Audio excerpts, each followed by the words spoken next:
go, man. We got a little bit of a different show going on. The start of this Tuesday night podcast. We are live. We're on Facebook, LinkedIn, and YouTube, and we are we've got an appraiser on tap, William Griffin. The market is so crazy right now, guys. I got to tell you, it's a great time to be in the real estate business. It is. There comes William now. Hopefully, we'll hear him. We were having a little bit of technical difficulties bringing William in. Guys, I'm Todd Sachs. I'm the broker and founder of Sachs Realty. We are a Maryland real estate brokerage. We help buyers, sellers, and renters with both residential and commercial real estate. Been in the real estate business for a long time myself. In one way or another, one form or another, I've been in the real estate business since 1989. From contracting. William, are you able? You got audio with us, William? I hope. Can you hear me? Oh, man, we can hear William. William looking sharp. He tried to stress this broker out tonight. So we were trying to get him hooked up and get him logged in. And guys, come on in if you're just logging in. Okay, my name is Todd Sachs. I'm the broker and founder of Sachs Realty here in Maryland. We are a real estate brokerage. We help buyers and sellers and tenants of both residential and commercial real estate here in Maryland. And I help people actually all over the country. I've got an amazing broker network. So if you don't have an agent and you need some real estate guidance, reach out to me. I'd be glad to point you to a rock star agent in an area near you.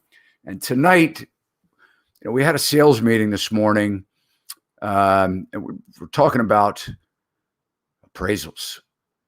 And coming from Atlanta, Georgia, I've got William Griffin. William has his own appraisal company, and he has been in the business for quite some time.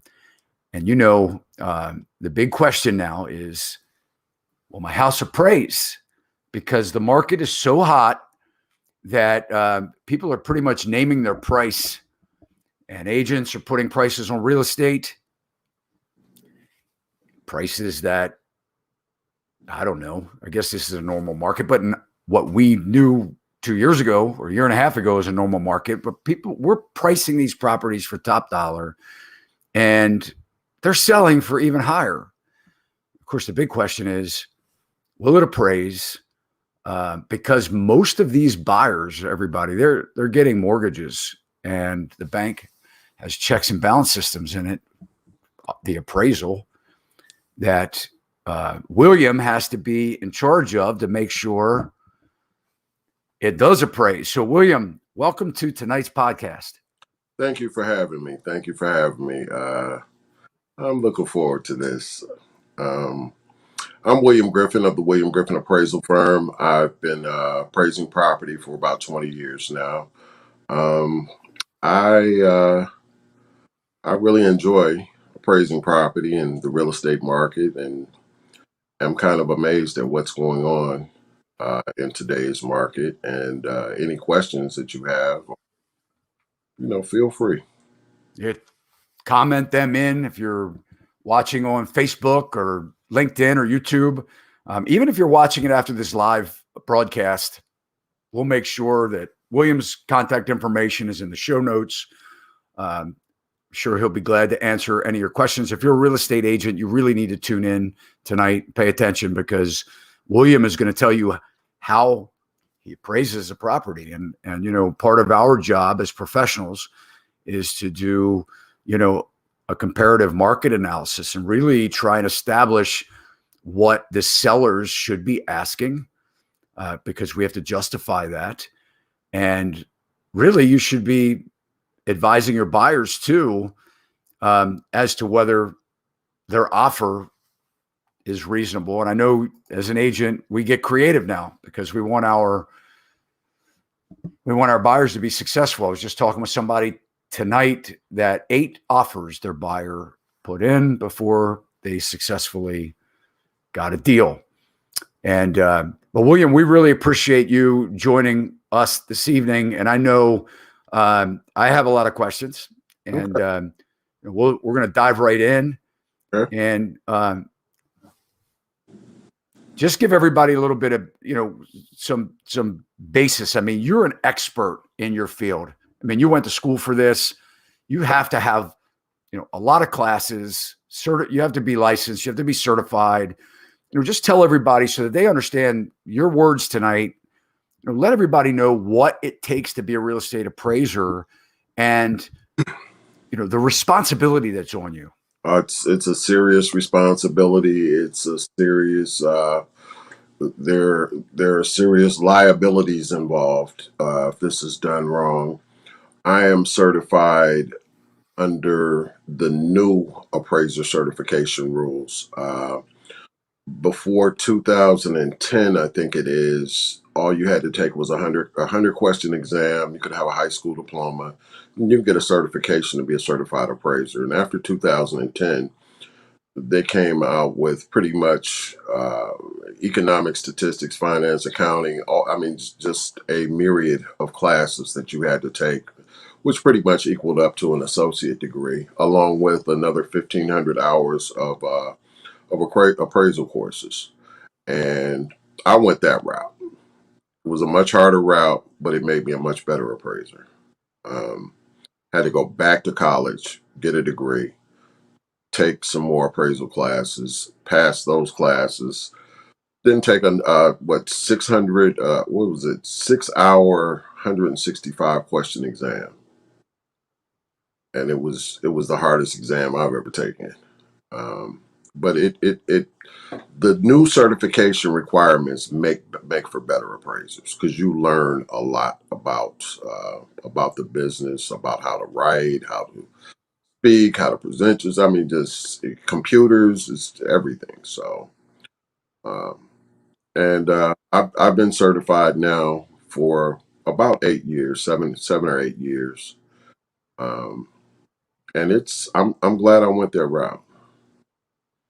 So how long? So have you been appraising properties for 7, 8 years, or how long have you been? I mean, much longer than that, right? Yeah, I've been appraising. I was in the appraising before that as a licensed appraiser, as a registered appraiser, as a trainee, and I just kind of just worked my way all the way up. And I was comfortable on the license level because you were able to do a lot more on the license level before 2010. And they changed all the requirements for higher end properties, FHA. They made it a lot stricter, and you needed a lot more education to. So how long have you actually been appraising? About 20 years. 20 years. So any idea how many houses you appraised? It's got to be in the thousands. Thousands. Yes, thousands. I do hundreds of appraisals per year. Yeah. So, So kind of give everybody, the real estate agents come up with the list price, with the seller, we recommend the sellers have an idea, of course, their house is worth more than anybody else's house. And because they've done this and done that, and, these are the improvements and they've spent way more money and they know exactly what their value is. Why do people get appraisals? first of all, the market that's a whole nother class, a whole nother show, and I'd be happy to do it for any of your agents because there are a few different ways you have to do it depending on whether you're getting conventional, financial, conventional, FHA, VA. The requirements are all different. So market analysis, that's a whole nother show. But people get appraisals because you don't know what it's worth in today's market. Houses do not remain at the same value or rarely remain at the same value for extended periods of time. So if you've been in your house 10 years, I mean, you know what you paid for it, but you don't know what it's worth in today's open market. So, And the banks require it. not all banks require it. I mean, if Right. well, All the banks I know require it. Who doesn't require it? I'm thinking of cash deals versus, Right. yeah, banks do require them. Yeah, we even see where the hard money lenders, a lot of them, they want an appraisal. They want to know it's going to be worth, not just what it's worth now, but what it's going to be worth when it's fixed up.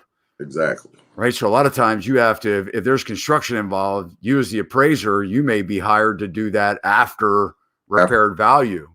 Sure. Yep. What a lot of people know is the ARV. Right.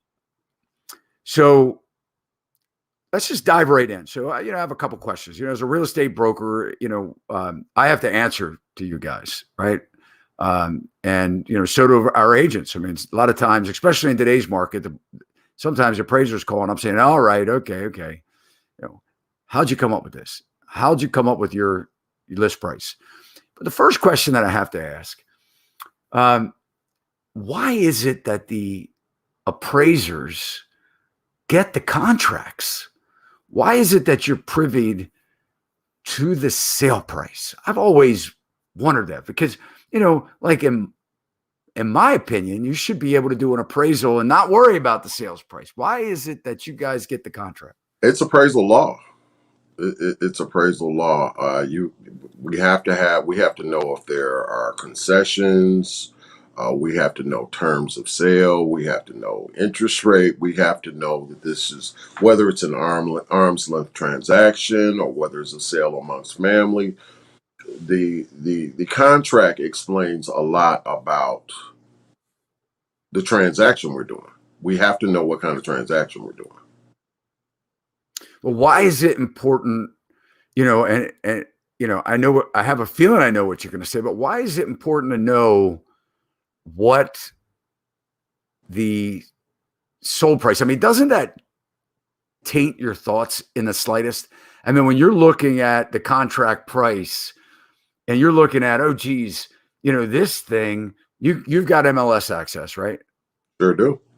So when you're looking at the MLS, and let's say you see this house that sold for $500,000 or it was listed for $500,000. Now you're looking at a contract that says $570,000. How do you objectively, aren't you looking at this going, what? Like, are you serious? Like these people paid offered $70,000 over the list price. I mean, does that taint the way that you think? It doesn't taint the way that I think. I just had a situation last week. House was $200,000 over asking. Well, it's $200,000 over market, and the numbers are the numbers. You might think the agent's crazy, but it doesn't taint. There's a science to this, so you're not swayed kind of either way. Whatever the number is, if you're a good appraiser, whatever the number is what the number is. Doesn't matter. You could put it for $1 bazillion. These people did it at $850,000. It was a $640,000 house. The numbers are the numbers. So if your number is within reason, it can help. If you're not $100,000 off or $70,000 off, if you're a couple of $1,000s off, the appraiser may give a nod your direction. But if you have an astronomical number, we pay no attention to that.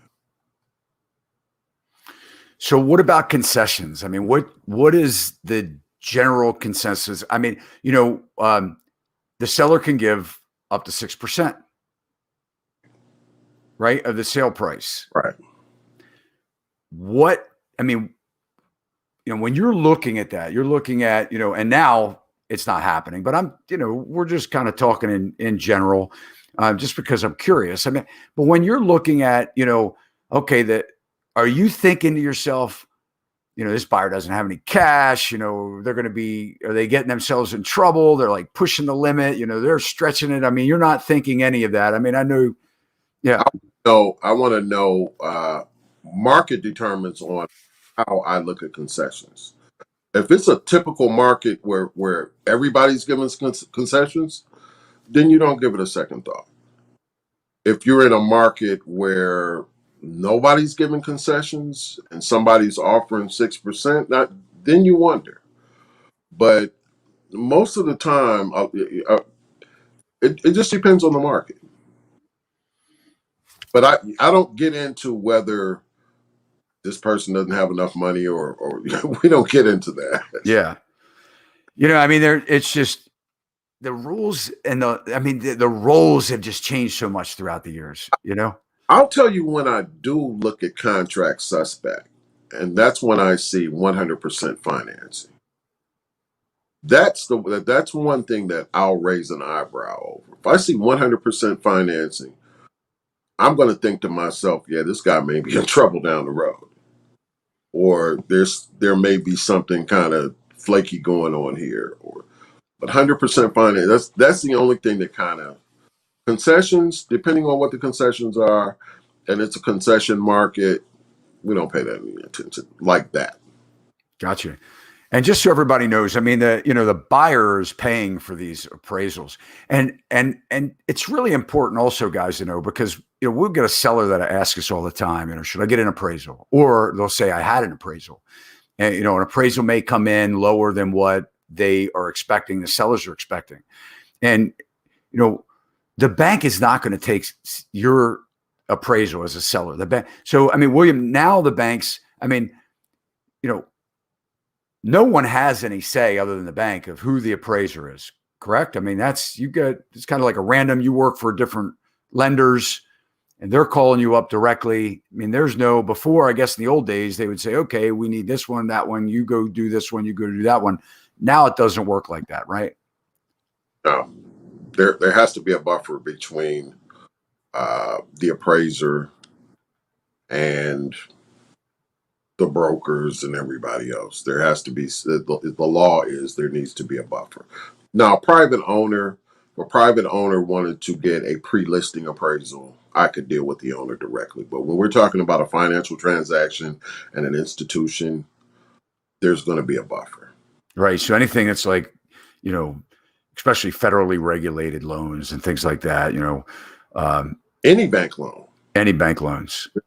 Yeah, any bank loan is there needs to be a buffer. Yeah. There shouldn't be contact and conversing back and forth with. Yeah, I mean, I got to tell you, I mean, it's just great because I get to, we get to face off tonight a little bit, you know what I mean? Have a little bit of fun. You're in Atlanta, Georgia, man. So, I can have some fun with you, you can have some fun with me too, William. So, we can have some fun with each other and, and we can break bread too at the same time. And we're not going to get in trouble. We're going to stay out of hot water tonight, but it's always kind of like that fine line. I don't want to, I had an appraiser called me the other day and, he called me up and he said, hey, look, I'm appraising this property, such and such. I need to get inside. And by the way, do you have a copy of the contract? I'm thinking to myself, is that my job as a listing agent to give you a copy of the contract? I don't think so. I said, look, buddy, I'm not trying to, I don't even know who you are really. You may not even be the appraiser. I said, but you need to go back to the bank, get the contract for them. Or if you'd like to contact the buyer's agent, certainly do that. But I kind of, stay away, try and keep that line of separation intentionally because, we certainly don't want to be, involved. I mean, we want to defend at least why, if you ask me how I came up with my price, I want to be able to do that. And a lot of times, I've even had situations where, and typically 6 months, right? You're looking back 6 months in the comparable solds. Right. In the history. Well, it depends on the type of loan. Okay. If it's a conventional loan, you can go back 6 months. You can go back a year. If it's FHA, you're only going to go back 3 months. 2 of the sales have to have closed.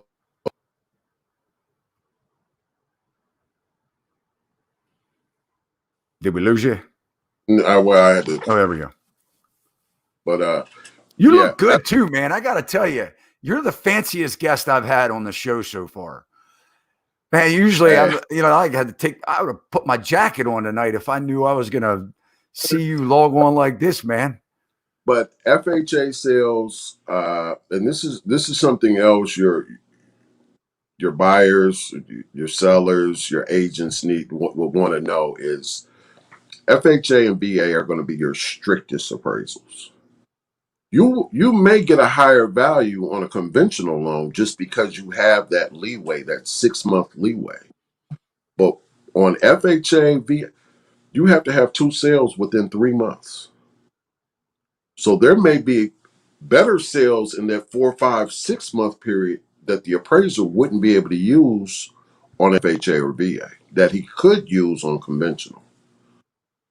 So it's a little tighter. It just depends on what type of finance we have going on here. Now, are there stricter rules as far as distance from the subject property? So the subject property being the one you're appraising, is there a difference like conventional? And I know it's all, if it's a city, obviously it might be tighter than if it's more rural, Right. but can you give us some kind of idea of what your, parameters are? My parameters are 20% gross living area, 1 mile, 6 months, and 10 years plus minus the subject age. That's a good start. You start on the street, you work your way out through the subdivision, you work your way out 1 mile. There have been many cases where I've had to go 10 miles. If it's there, it's there. If it's not, you go where you have to go to get it done. But I try to stay within that 1 mile, radius. And if I can stay within the subdivision for 2 sales and outside for 1, within a half a mile, the tighter the radius, the better, the better and the more realistic the numbers can be. Everything I'm saying varies depending on properties. But Right. But that's a good rule of thumb. we'll just say cookie cutter subdivision, everybody kind of has the same thing. There are situations where those rules don't apply. There may be a specialty home or something that's a little different that you have to change your parameters. But we'll just say for the, sake of conversation, we're doing a subdivision.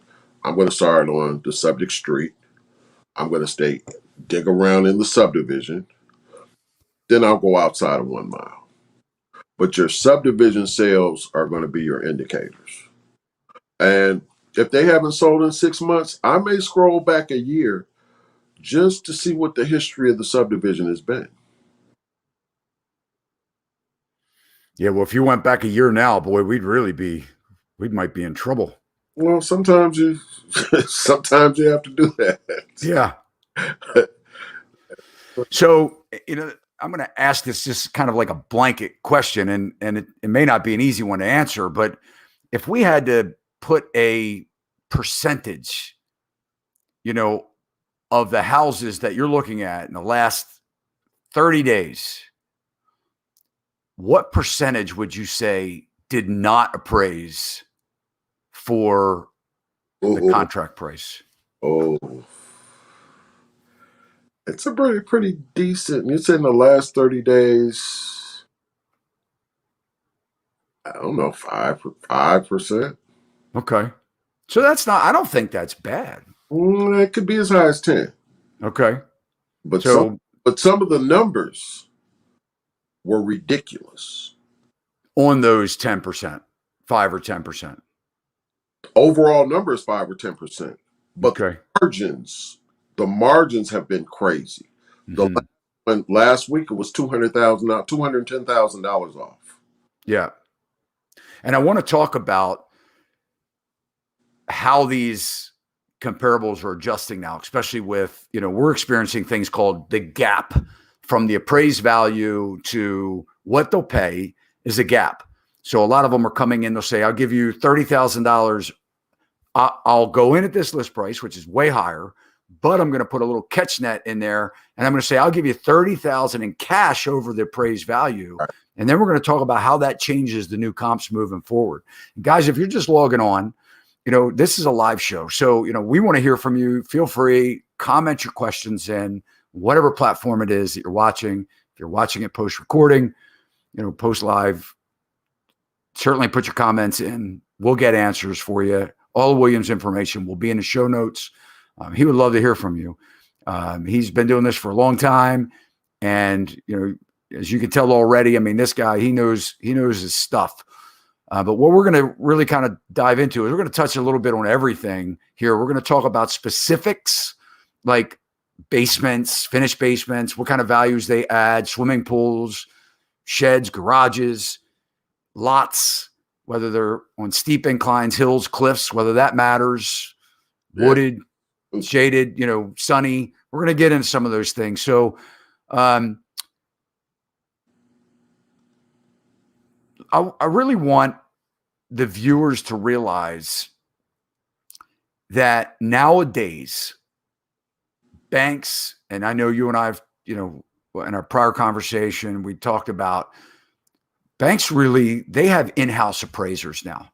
They're hiring, you're selecting you, the buyer's paying for the appraisal, and you have an accountability system. This isn't just what William thinks necessarily. It's also, you have to answer to the bank. So we have to kind of answer to you, justify to you as professionals if you need us to. Hey, what were you thinking when you came up with this price? Well, my seller thought it was worth it, isn't going to cut it. So we have to be prepared to say, hey, did you see this one? Or this one just closed.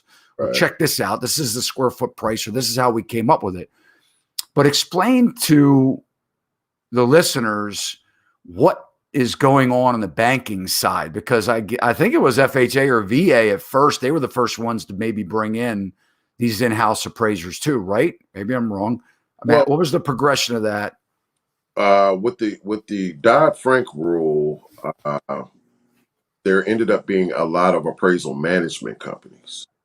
So banks would contact appraisal management companies, which would contact appraisers, and the appraiser would do the work, send it back through the appraisal management company back to the bank. Banks are not, a lot of banks then with Dodd-Frank were not dealing with appraisers directly, trying to keep that buffer. But throughout the whole process, the appraisal management company has chief reviewers. They call them reviewers, chief appraisers. They don't per se have. They have reviewers, and yes, my work, I have to answer to the chief reviewer. If something looks crazy, or if something they don't understand, or they don't agree with, or they have questions about, the chief appraiser will review my work. And if there's a question or what, they send it back. And you have to explain even more. Or say you don't like your appraisal. That's my next question. Say yes. You beat me. You're going to contact the bank, and they're going to talk to the chief appraiser, and you're going to explain your concerns, and then they're going to bring them back to me. That's the rebuttal. Yeah, which, they generally don't work out for you guys. No, they don't. No, they really don't. I mean, I've tried it a couple times, and it's like, yeah. I mean, unless there's a blatant error, I can count on one hand, and I've done thousands of appraisals. I can count on one hand the amount of times I've changed my value. William, I tell you, I had an appraisal, and on one of my clients, and it sucked, man. I mean, I was devastated. My clients were devastated. I mean, it was just, maybe we were in a period of, I don't know, some longer than 6 months, or we just weren't getting it. It was a difficult house. Okay. It's an English tutor. They're not easy. I mean, when an appraiser's looking at a house that's not cookie cutter, it's then the real professionals. And I know, how to do, you're really good at doing, these higher end kind of custom, and, but it doesn't have like a traditional foyer and a traditional field. It's a very difficult house to appraise. But anyway, I'll tell you what, I, for the first time in my career, have seen, or on that appraisal, they did a deduction on us based on we didn't have a fence. Never seen anything like that. I had I think it was $11,000 deduction because we didn't have a fence. So your property was the subject property? Yes. So they should be deducting from the comparable. They did the comp because there was no. Well, no, they took it from me. $11,000. That doesn't. Well, they took it from the comp, but essentially it took it from me. Who cares if they had a fence, in my opinion? They took it from the comp. So how big were the lots? They were 3 acres. That's a reasonable deduction for a 3 acre. You like that. You think that's For okay? for a 3-acre fence, that's a reasonable Well, I number. don't know if it was a 3-acre fence. It was $11,000 is what they. If you've got 3 acres that are fenced off, $11,000 is a reasonable deduction for a fence. Yeah, but what if it wasn't 3 acres? I mean, it could have been. I mean, I didn't go And out and measure their fence. if they went and viewed the property and they saw 3 acres worth of fenced off property, that was a proper deduction. I got you. Well, I mean, that's why you're the appraiser. It's, you know, That was a deduction. Yeah, that one wasn't. But I have fought for clients. People have brought me in to help with the dispute, and I've disputed some really bad appraisal. give me an example of a bad appraisal. Ah, you know, I not using similar properties, not putting apples to apples. You've got a nice house that's been upgraded, and you've put all of this money, and then they put a basic something next to it, and they don't make the proper deductions. Or I mean, there are a lot of things that can constitute a bad appraisal. You're using older properties when there are older sales when there are newer sales available. Um, Getting square footages wrong, getting acreages wrong. I've gone through some pretty bad appraisals, and even with that, these guys would not. I listed out everything. I mean, everything, all the violations. They had legal violations in their appraisal, and they wouldn't change their value, Mm. and they should change their values. That must really upset an appraiser when you go out and you get another appraiser to come in and, evaluate their work. They must really enjoy that. So let me ask you $1,000,000 question. I don't know. I don't know if it's I froze or William froze. I can hear you. Oh, you can hear me. Gotcha. I thought maybe it was me. I got $1,000,000 question. All right, I'll only charge you $500,000 for the. All right, that's fine. Just put it on my bill because I'm going to rack up a big bill tonight. All right. So the $1,000,000 question is, where does supply and demand come into all this stuff, man? I thought real estate value was based on, supply and demand. There is no supply. Right. That's a loaded question. Yeah. Where does that come into play when you're looking at comps and you have a house? Let's just say it's a $500,000 house. It's sold. You comp that one at 500,000, another one at 480 or 500,000, another one at 490, whatever. And then all of a sudden you get a 550 and you're 50,000, you're 10% more, but there's nothing for sale. I mean, do you sit there and go, well, it may be reasonable that supply and demand, that's just, You're not dollar on supply. I'm stretching. You're not going to get a nickel. Whatever sold in the last 6 months or the last 3 months, that's your number. I don't care who brings a wheelbarrow full of money and offers you all of this extra. If there are 2 houses on the street that sold for $480,000, those are my 2 primary comparables. I don't care that it's under contract at 560. I've got 2 identical houses to your property that sold at 480. Your number is going to be 480. So there you go, guys. I mean, look, so to everybody out there that's shopping for a house, it doesn't matter. You could have a $500,000 house and offer them $800,000 to get the contract. If you need a loan and there's an appraisal, it doesn't matter what you're offering. Yeah, it's going to be 500,000. 500,000. Supply and demand it's based off of most recent similar close proximity sales. Period. And I know they do this, line that says, replacement costs, when you're going to build it now and you look at the lumber prices and you're like, there ain't no way you're building that house for 200,000 square foot. Now I'm going to tell you, now these are basic rules for, your cookie cutters, your 3,000 square feet, your 2,500, your 3,500. But the rules change when you get into seven-figure properties. Now, all of that craziness that you're talking about, we're doing over, you can get away with that on seven-figure property. You can get away with it there. Because you have range. When you're dealing with the larger property, you have a much larger range to kind of be flexible with. You know, this neighborhood is from 1.5 to 3.5 million, and the square footages are kind of around the same. You can kind of move around a little bit in that parameter. But all of these houses are 2,500, 3,000 square feet, and they're all 480,000.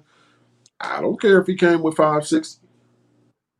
All right, so let's talk about the current what's happening now. So, we're seeing a lot of what we're seeing is, okay, let's just go off a $500,000 house because that's easy numbers.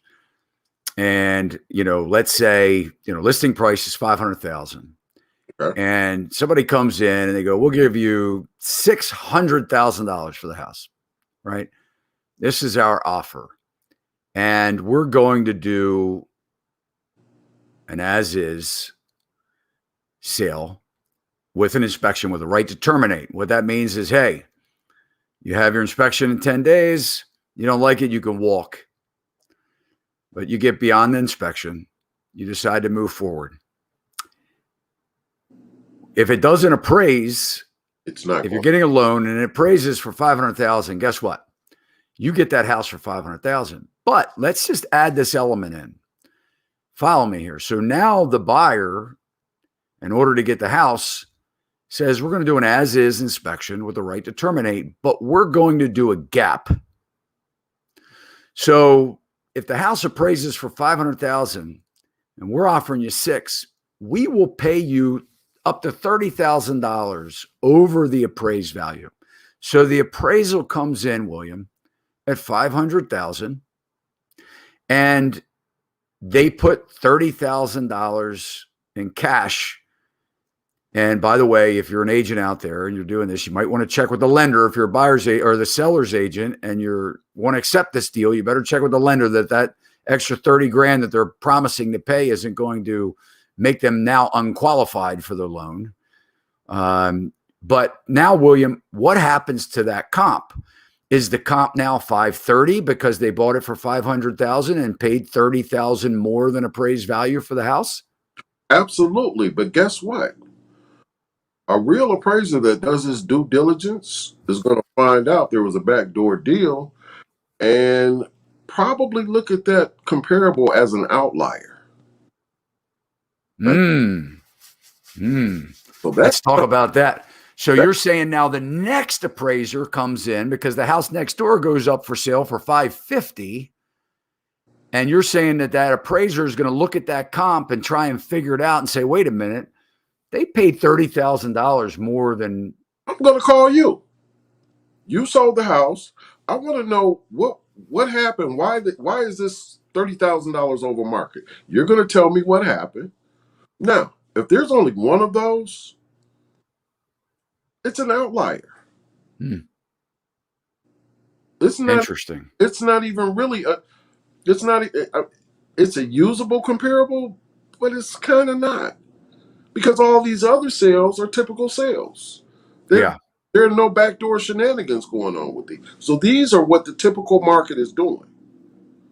Interesting. That's an outlier. Yeah, I'm glad you answered that. I mean, that is now that's interesting. Have 3 or 4 of those.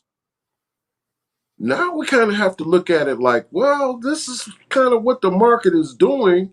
You got to note it in your addendum that, hey, they're doing interesting. But if you've only got one and you've got a million other sales over here that are just typical transaction, that sale should be discounted. It should be discarded. We're going to talk a little bit about the current forbearance situation that we're in. And, we're going to talk about your opinion on that. We have some numbers that we're going to show everybody too, not yet. But what I'd like to know is, so let's say you're appraising these properties and these cash above appraised value become more of the norm. And, and for this period of time, however long it is, we don't know. I mean, some people might say, well, we're for more years to come, it's going to continue to climb. Then you have others that are going to say, well, it's going to adjust. I mean, you got to keep in mind, we're not having any foreclosures. So part of the inventory shortage is that there are no foreclosures. Right. I mean, even in a normal market, not just in a COVID market, but you're going to have a certain amount of properties that are going to be short sales, which Right. means that they're going to sell for less than what they're owed. You're going to, in a normal market pre-COVID, you're going to have a certain amount of foreclosures because unfortunately people, have things happen to them and they lose their home. And that's just something that happens. And right now we've had zero for, over a year now. Yeah. Right. So we're going to show you some numbers in a little bit, but is there ever any liability from the appraiser if the bank, has a default, maybe even maybe it's a shorter interim period, but is there any kind of look back that comes to the appraiser for telling the bank it's worth X amount of dollars? Absolutely. It's called a retro appraisal. Property, John Doe appraised the property for $500,000 2 years ago. Property goes into foreclosure this year. The bank's going to pull the file. They may do a retro appraisal. A retro appraisal is simply, I'm just going to go back and appraise this property for that time period. You go back and appraise that property for that time period, and you realize that $500,000 property was only worth $400,000, and you have all the comparables, the market analysis, everything to substantiate that. Yes, the bank absolutely could go after the appraiser. What could happen? Can you lose your license, or can you be financially liable? You could be financially liable, all of the above. You could be, fined, suspended, lose your license, sued. Everything, everything could happen. Yeah. Everything could happen. Do you ever get into it with the agents anymore? And nowadays, I mean, do you ever have them meet you out on the property and, try and give you information? And,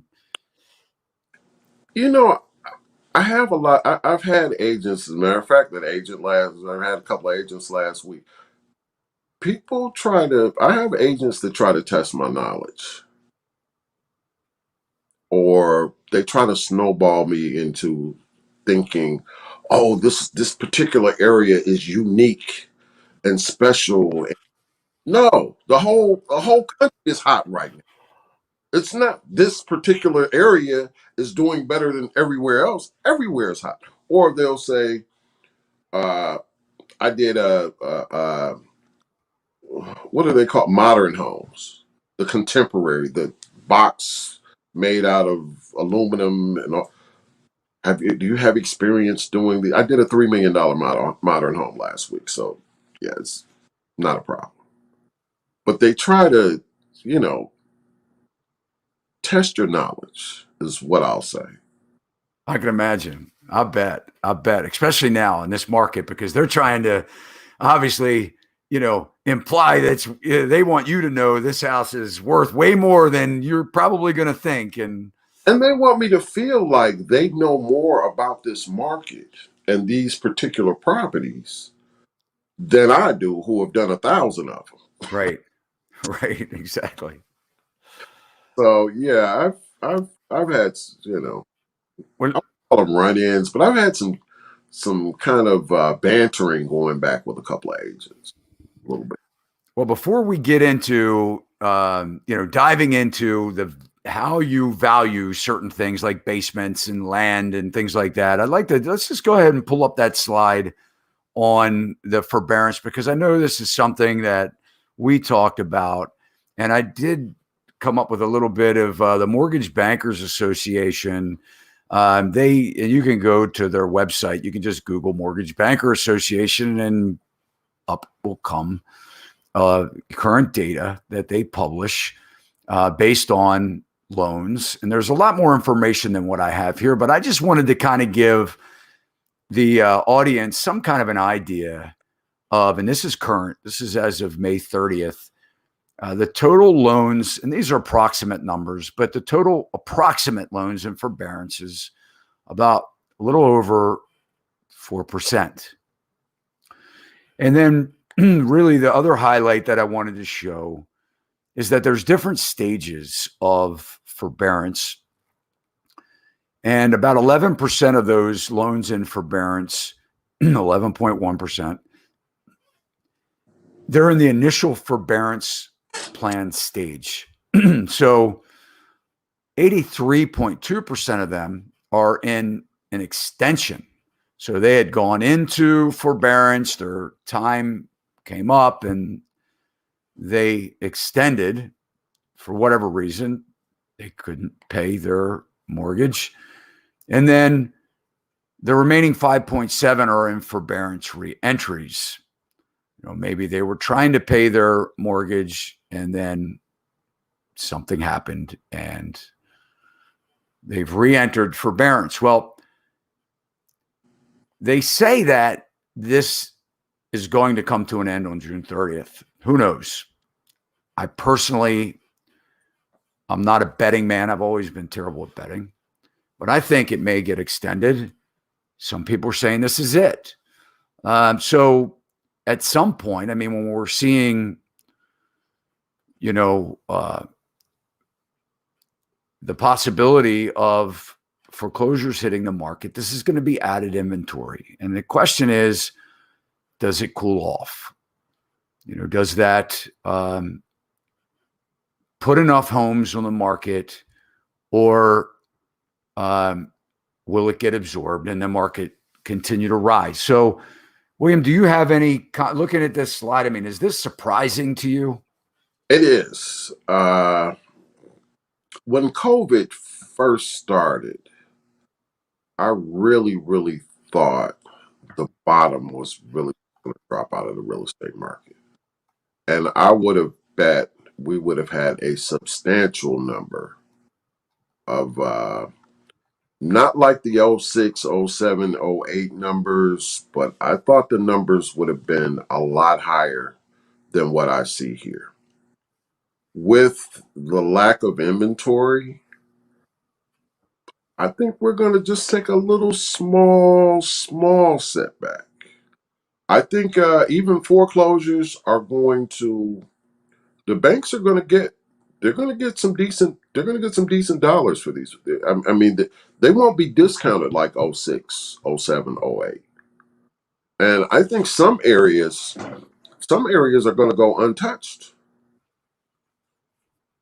But I don't think it's going to be as bad. I don't think we're going to have a cool off, so to speak, or what. I think the banks are going to stick to their guns and they're going to sell at retail prices. And they're going to almost get retail in a lot of cases because there's no inventory. There's no inventory. Building supplies are through the roof. And they're going to be able to afford to not have to take heavy discounts on some of these properties. Now, the market I think that's going to get killed is the commercial market. I think they're going to have some of the problems that we had in '06 in the retail market. But I think the market is going to, it may kind of slow down a little bit or cool or go down or whatever you want to call it a little bit. But I don't think the bottom is going to drop out. Yeah. Yeah, I tend to agree. And plus the banks really learned a lot in the '08 crisis. I mean, we started seeing now, since '08, they will actually spend money on repairs. So, I mean, if they're, if the house needs to be painted to sell for more money, they're going to paint it. If the house needs new carpeting, they're going to put it in. And yeah, so it's interesting, but that's just, I mean, it's definitely interesting. I mean, it really is just more of a shortage issue. We have a lot of buyers And That's what's going to sustain our market. If they yep. interest rates reasonable, they keep the interest rates reasonable. I don't think the market's going to be affected that much at all. Well, we got a couple questions here, so we will let's address some of these questions. So Ruth has said, "Do solar panels hurt or help the appraisal value in general?" Good question. They can help. They can help. And, it depends on how they're done, where they're placed, what was spent on them, what the added value, what the added savings are. I don't think there's a blanket answer for that. It depends on the situation. They can help, but if you've got a bunch of solar panels facing the front of your house and it's on the front part of your house and it looks crazy, they can hurt.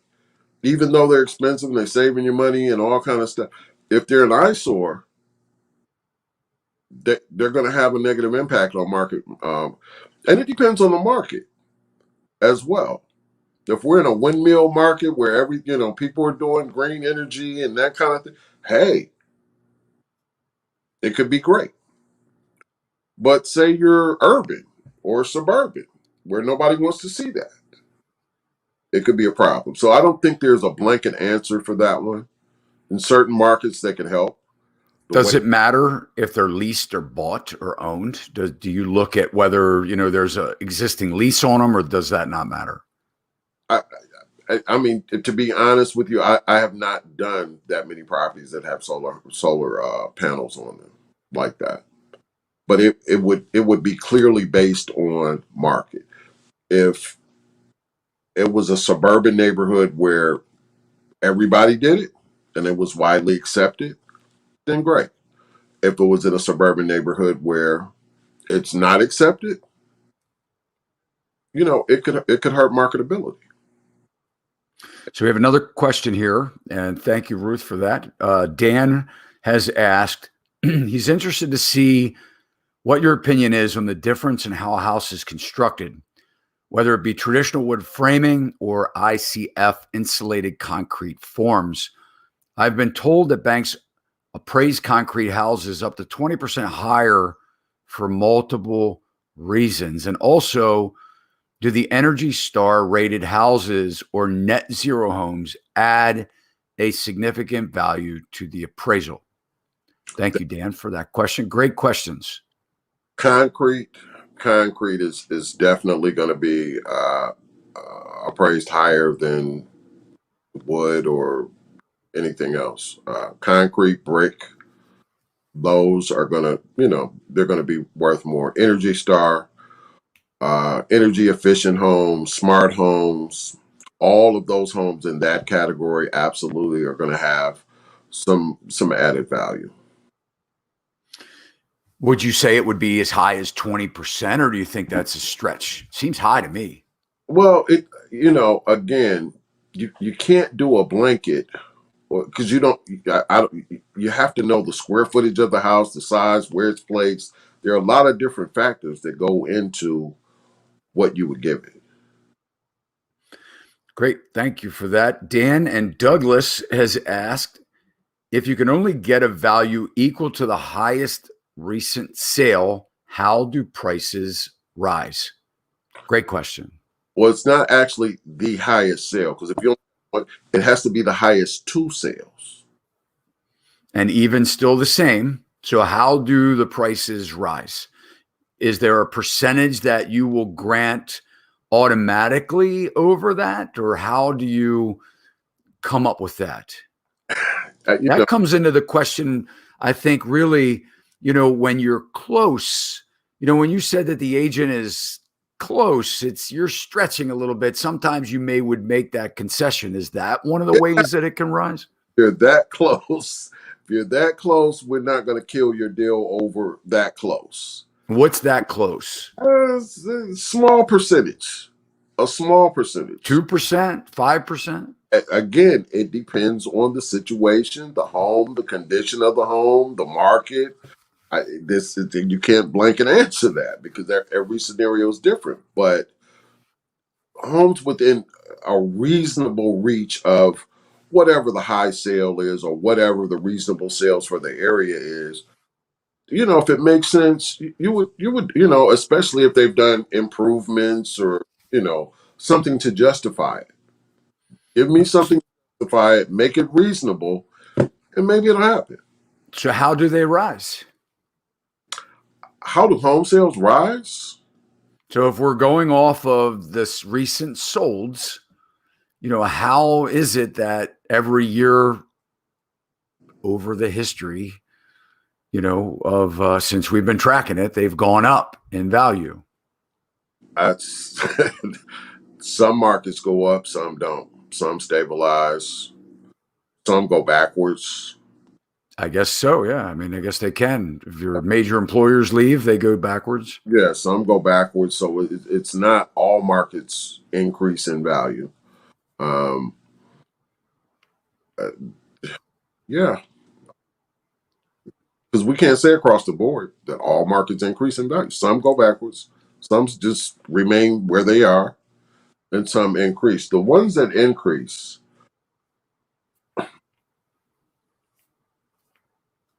homes can increase where there's range. And we all have the same cookie cutters, but if there's a subdivision that's from 300 to 500 or 500 to a million, those properties are more likely, they have an easier path to increase in value than 10-year-old homes that are all the same. I don't know if that makes any sense to you, but No, I think it's a great question. I definitely think, yeah, I mean, it is a great question. So let's talk about values. Let's talk about, one of the biggest things that I think agents get the most, I don't want to say that they get wrong, but that they need to understand the below grade portion of the home, because a lot of times when you're dealing with ranchers and things like that, it may have a full basement and you don't treat that the same, even though it has a lot of niceties. And I don't know whether that's a word or not. I think my assistant told me today that she thinks I made that up, but I've heard it before. But niceties, you could have kitchens and bars and you can have bedrooms and things like that. So I want to dive in a little bit in the time that we have left here. And guys, if any more questions, certainly chat them up, comment them in. We definitely, let's see. Let's talk about basements, William. all right. You first. Uh, I love agents because agents, if you got 1,000 square feet above grade and 1,000 square feet below grade, you guys are automatically going to list a house at 2,000 square feet. I have a 2,000 square foot house. Maybe there are 3 bedrooms upstairs, 3 bedrooms. I have a 2,000 square foot house. There's 6 bedrooms and blah, blah. That's great for marketing. But agents need to understand that only the above grade square footage, that upper 1,000 square feet, it may go at, we may do it at $50 a square foot. Below grade, and all of this depends on the value of the home, overall value of the home, the area, and that kind of thing. But below grade sometimes will go for $25 a square foot. If you've only got 2 bedrooms and 1 bath upstairs, that's what's going to get counted. That's what your house will be compared to. Other 2 bedroom, 1 baths, even though you have 3 bedrooms downstairs in the basement. This is a problem with split levels as well, because all the agents count all the square footage together. When it's appraised separately. Split levels, sometimes it's appraised together at the same square footage price, but generally, just your average home, like I said, if it's $50 a square foot above grade, if it's done really nicely, downstairs is maybe $30 a square foot below grade.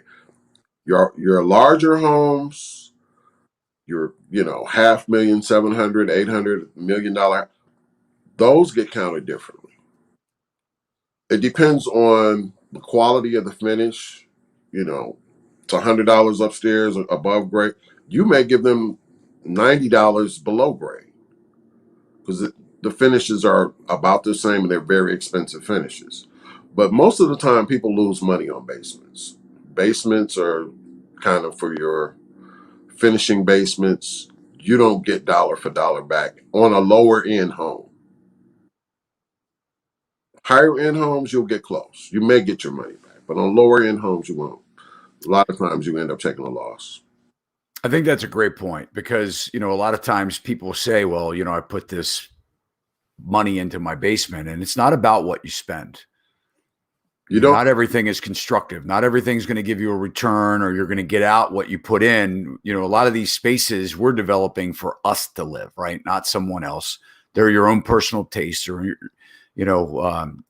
somebody could come in and not like a bar. A lot of people don't want bars anymore. They build, when I was growing up, in the 80s, everybody had a bar. We loved bars, but now, then they started saying, well, we're not going to put a bar down in the basement. And taking losses on improvements doesn't just apply to the basement. You can do some wrong improvements above grade, and not necessarily get dollar for dollar back, or get more than you invested back on your money. It depends on the value of the overall area.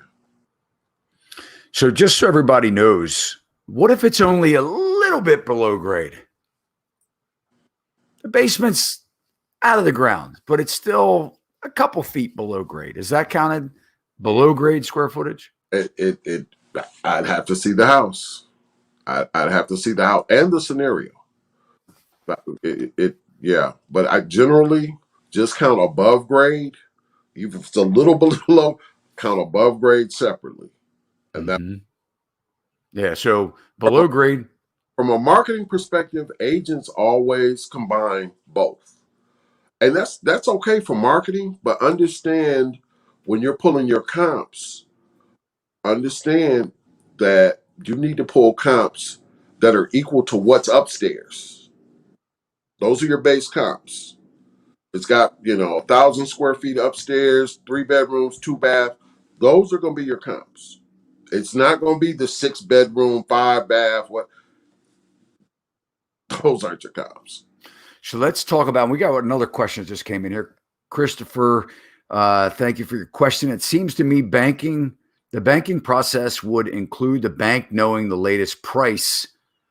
To me, that's what makes the price go up.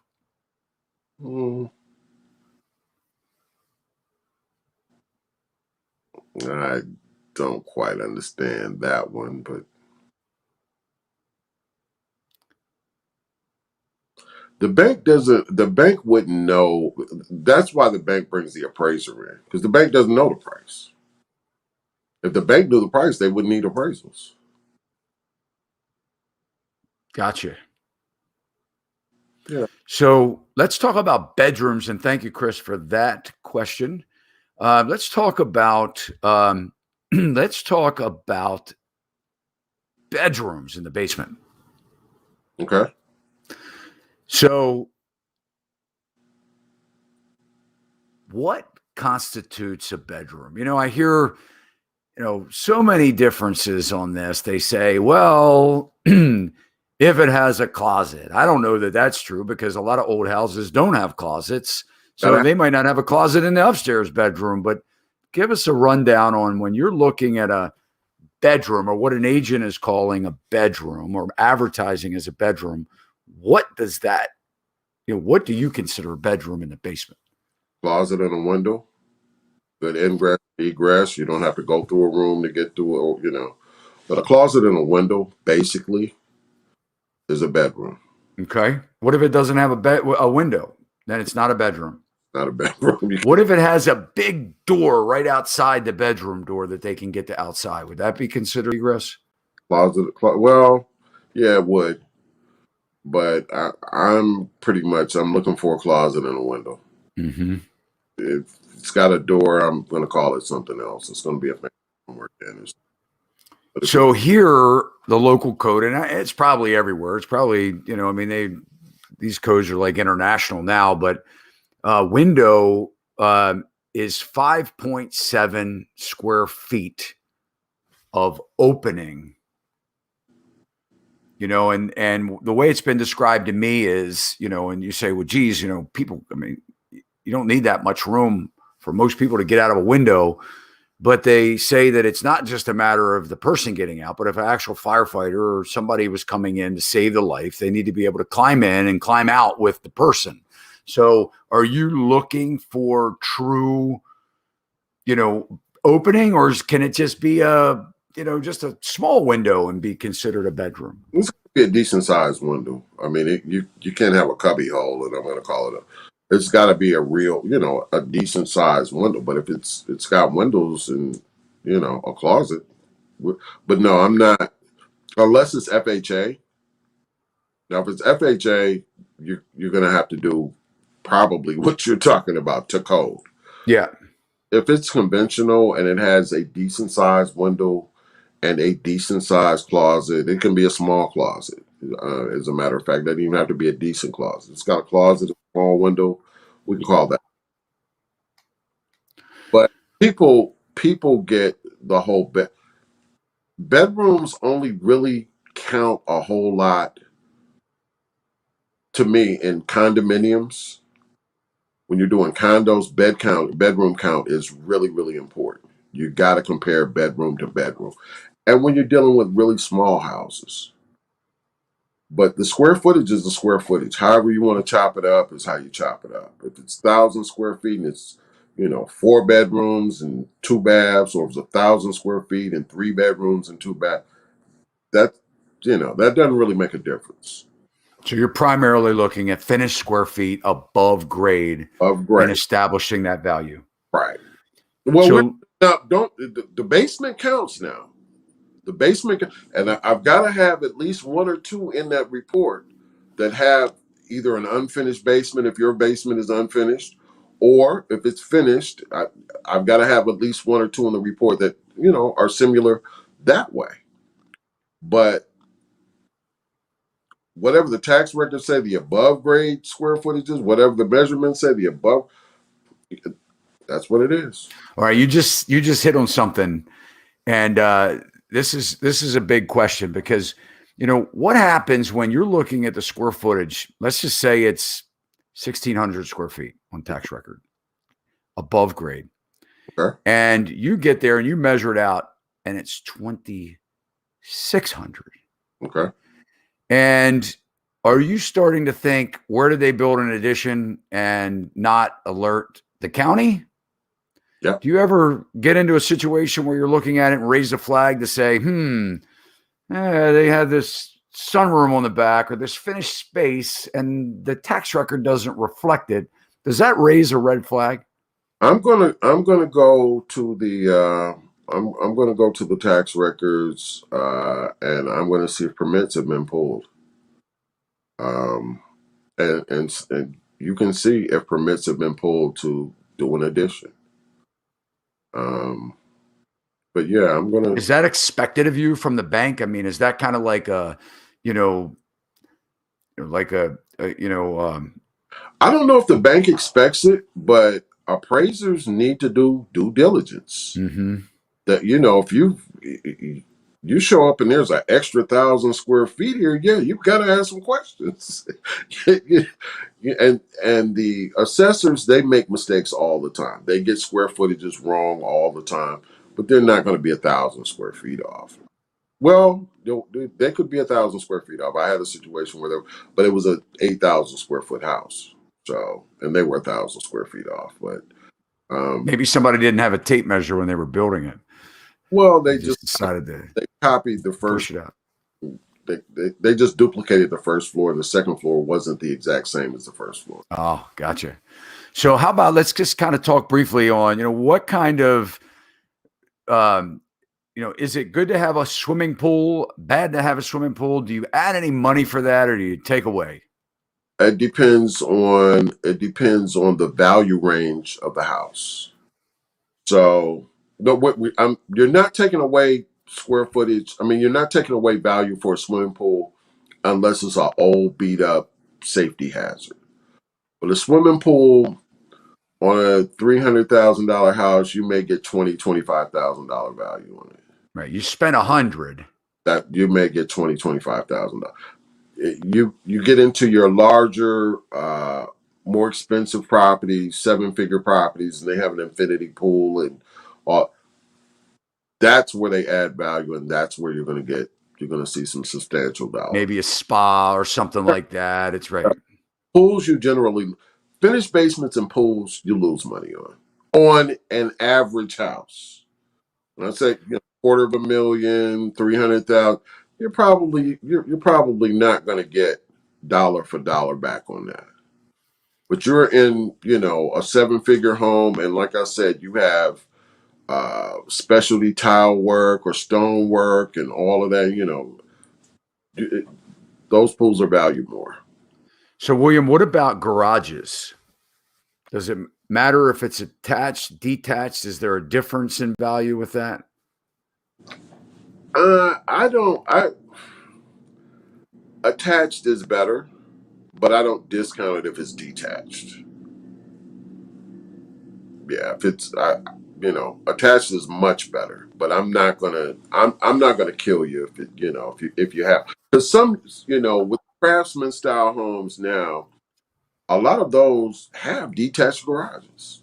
That is the preferred way to do the garage in some of the craftsmen's, or I've been in craftsman communities that were like that. So I don't really ding you for detached versus attached. Well, I got to tell you, I mean, this is good stuff, man. I mean, we could talk all night. It's been very helpful for me. Obviously, this is something that we need to talk about. We need to know. We need education. If you're a real estate agent, you need to take William's advice, especially when it comes to determining basement values or below grade values. Yeah, and split levels, because it gets tricky with split levels. Sometimes below grade will get added in with above grade on split levels, or if it's partially below grade, but it's a split. Appraisers appraise those differently, and it depends on how the tax records have it, how you're being taxed on it. That can make a difference. So, in kind of closing here, if you had to,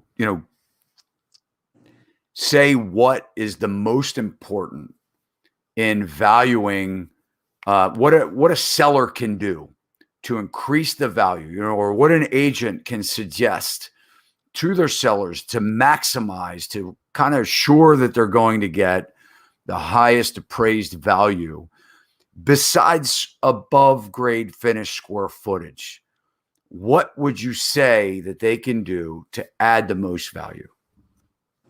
So are you talking about renovations, or it could be, sure, certainly. They're getting ready to sell the house. Do they renovate the kitchen? Do they, what is it that what is it that they should be putting their money towards, if anything? First of all, the house should be a neutral color. And there are probably about 3 neutral colors: the gray, the linen, that are hot. All personal effects gone. What sells houses to me, and kitchens, bathrooms, and flooring. If you're going to put money anywhere, those 3 places are your money makers. Are they getting their money out of it in appraisals? It depends on where we are, what particular what the value range is. But floors, I like. If the other houses in the comps have hardwood floors, add hardwood floors. I mean, everybody in Atlanta, the people want hardwood. They want hardwood. They want the granite. They want nice kitchen cabinetry, and do some good tile work in your bathrooms. But kitchens, bathrooms, and flooring they're everything. So, and then I like the little things like the recessed lighting and the rocker panel light switches, and little things can add value as well. Or make sure your yard is manicured, but neutral colors, nice kitchen cabinetry, nice countertops, nice tile work in your bathrooms. Those sell your house. Those three rooms. Those So that sizzle. those three things. Yep. That's it. William, I got it. Oh, you Go ahead. No. I'm sorry. make sure your curb appeal is good. We didn't get to the sloping versus the. Oh yeah. Well, let's do that real quick. Let's take another minute and talk about that. Does it change the value of the land based on the topography? Yes, it can. Yes. So give us a little You gotta information. that sloping lot you're talking about. I've dinged lots like that because it's a marketability problem. If you've got small kids, or if you're on a busy road and your setback isn't far enough, that can be an issue. If you've got small kids, you don't want that house. If the lot is sloping, you don't want to be going up and down a hill. Then the level and the trees and all of that, you get a little extra for that. So what's better, trees or no trees? Woods? It depends. It depends. Anything's better than that sloping lot you're talking about.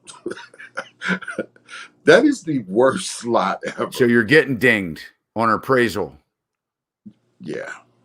If you're on a bad lot, I'm definitely, a bad lot could hurt you. And then if you've How got about the neighbors now that we're talking about that? Do you give any dings for the bad neighbor? yes. You get to a place and all of a sudden you look at the neighbor's house and it's falling down. It's in shambles. In appraisal terms, that's called external obsolescence. And it has a negative impact on your marketability and the value for you to resell your home. So yeah, we have to take that into consideration. Yeah, externalities, or if you're backed up to some train tracks, or all of that stuff can ding your property. Well, look, man, thank you so much for being on tonight's show. Hey, it was a pleasure being with you.